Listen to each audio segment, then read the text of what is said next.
Welcome to the Old Guy Bourbon Channel. Why do we call it that? Well, because I'm an old guy and that is bourbon. And today we'll be reviewing Maker's Mark, the Keeper's Release. And now this is their wood finishing series. Now this is their second wood finishing series. The first wood finishing series ran from 2019 to 2023, 5 years. And apparently the second series in the wood finishing series is also going to run for 5 years. Because as you can see, it says 2 of 5. And this one was bottled February 2025. The Keeper's Release. And it's 109.2 proof.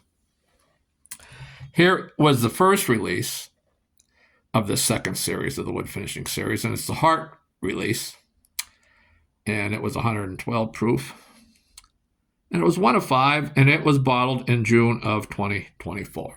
So you can see they're doing 5 of these again.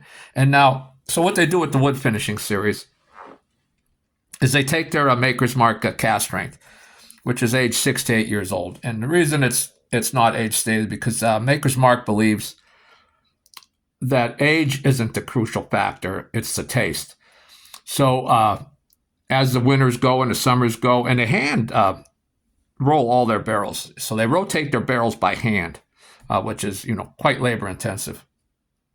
And again, this Keeper's Release is devoted to them, people that work in the warehouse, the men and women that work in the warehouse that rotate the barrels and test the age and all that. So 6 years, it might be perfect, or it might take to 8 years to be where they want it. So anyway, that's the way they age a cast strength. And then they take that cast strength and then they add oak staves. Now here in this release, the Heart, it was, if I can remember, it's 10 French oak staves, toasted oak staves they put in. And as you can see, I removed the wax, the iconic, here's what it looks like with the iconic wax.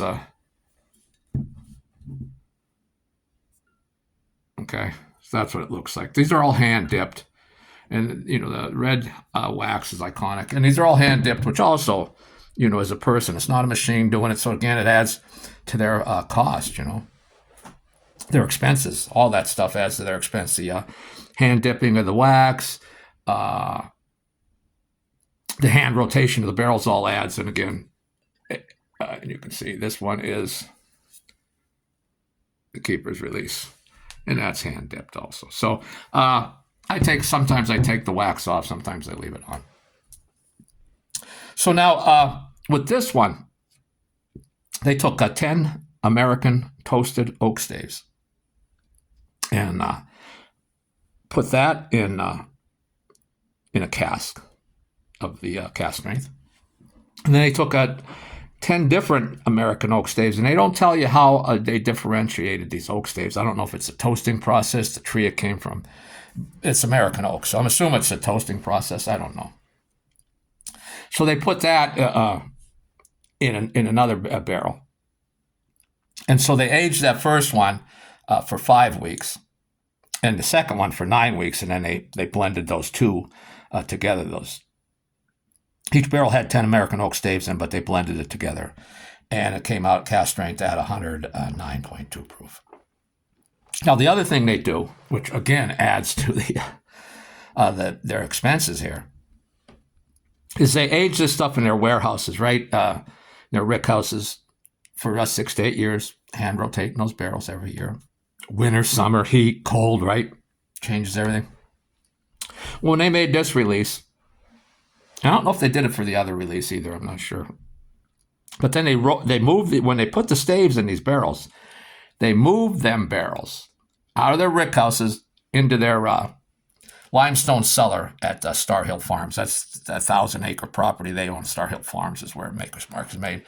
And they put this in their limestone cellar where it stays a constant 50 degrees down there. So unlike the heat and cold, the summer moving, they wanted to control it perfectly by holding it at steady temperature, which is kind of neat. Again, I added all of that to their cost and their expenses. It's amazing. And you can pick up a bottle of this in Pennsylvania anyway, and I think everywhere it's $75 is the suggested retail price. So you might even get a little cheaper. And because it's so widely available, usually it's not, on a secondary market. Usually you can't get it for the $75. So let's take a look at this. Now it's a nice deep, a very deep, I guess we're going to go with copper color, very, very deep. And I rolled this around in a glass. I don't know if we can see it clinging to the glass. Let's get in on the nose. Now, very nice nose on here. You get that oak. Definitely some oak there. You get a lot of fruit out of this one. Getting orange, like orange peel, orange zest. Some cherry. Getting barrel char, getting oak. Get some vanilla, of course. And some like sun-made raisins. Very nice nose. Very nice nose. A little bit of ethanol on the nose. It's 109.2 proof. But I wouldn't guess, again, not knowing, I wouldn't think it was that high in proof on the nose. Well, cheers. Let's take a sip.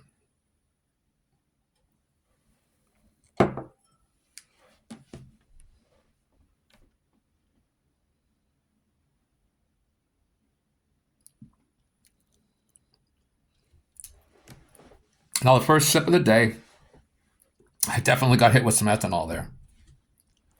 And that's, my mouth isn't acclimated, my taste buds to that ethanol. But I got hit with some ethanol there. We'll see how it goes on the second sip. But a nice, mild sweetness. Not cloyingly sweet, not overpoweringly sweet, but nice sweetness there. And it's almost like an oily coating of the tongue there. Very nice mouthfeel, very viscous. Again, that oak comes out. Get some barrel char, but also now you're getting nice chocolate, vanilla, getting that orange. Let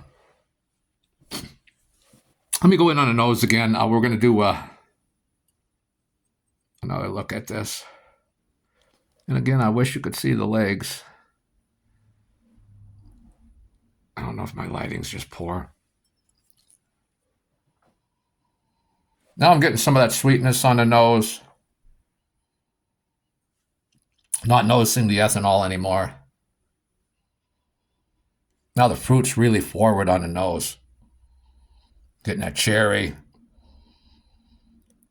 Very sweet cherry. Orange peel. Getting baking spices. Getting that barrel char, some oak. Some vanilla. And like a honey sweetness, I guess it would be. It will make your mouth water. Let's take that second sip.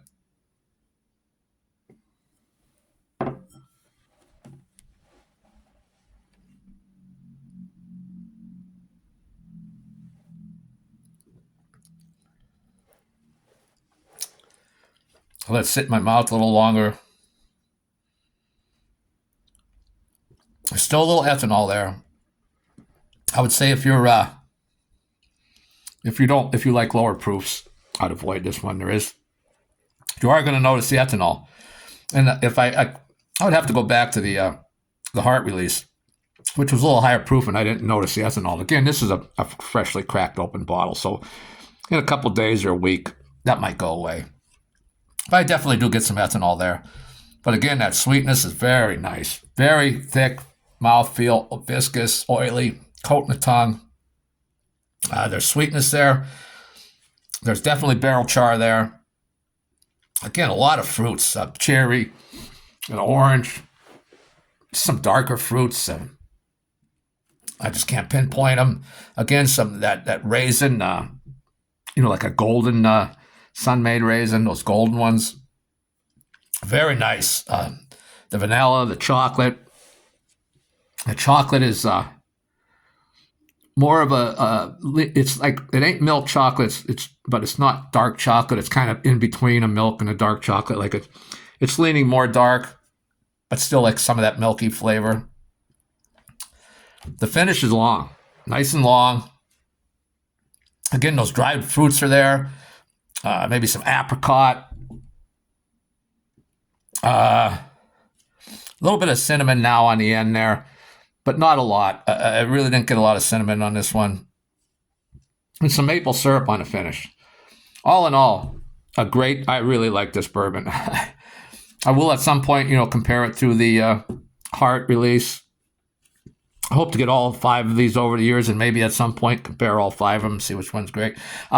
Just going from memory, I would say this is probably a little better than the Heart, but I'd have to go back to it. You can see these more expensive ones, I kind of stretch out. I don't want to just drink them up the budget. I am retired. I'm on a fixed income, so I try and stretch these bottles out. I do have a lot of bottles, but again, I really like it. Let's take a third sip just to see the alcohol heat, because I don't want to turn people off on that.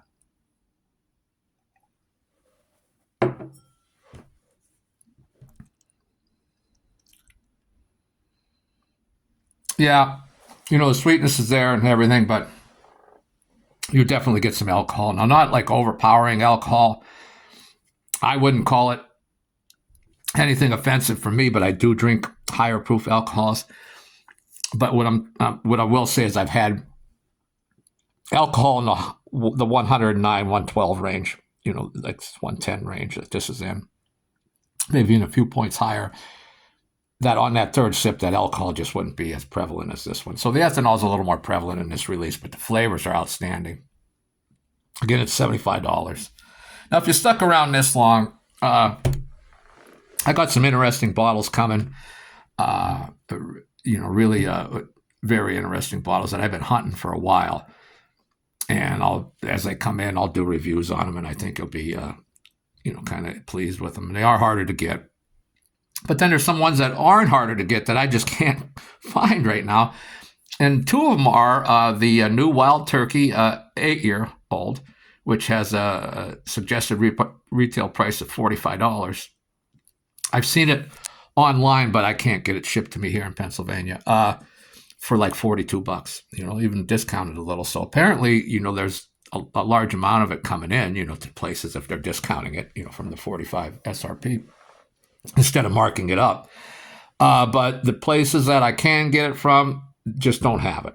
The places I can get bourbon from just don't have the 8-year. So I'm still hoping for that one to show up. $45, I'll gladly pay it for the 8-year Wild Turkey. And the other one I haven't been able to find is the Larceny Barrel Proof, the A125. Now, I think I got, I know I got all 3 from 2024. All the Larceny Barrel Proofs from 2024, and I think I have 1 or 2 from 23. But the A125, I can't find it.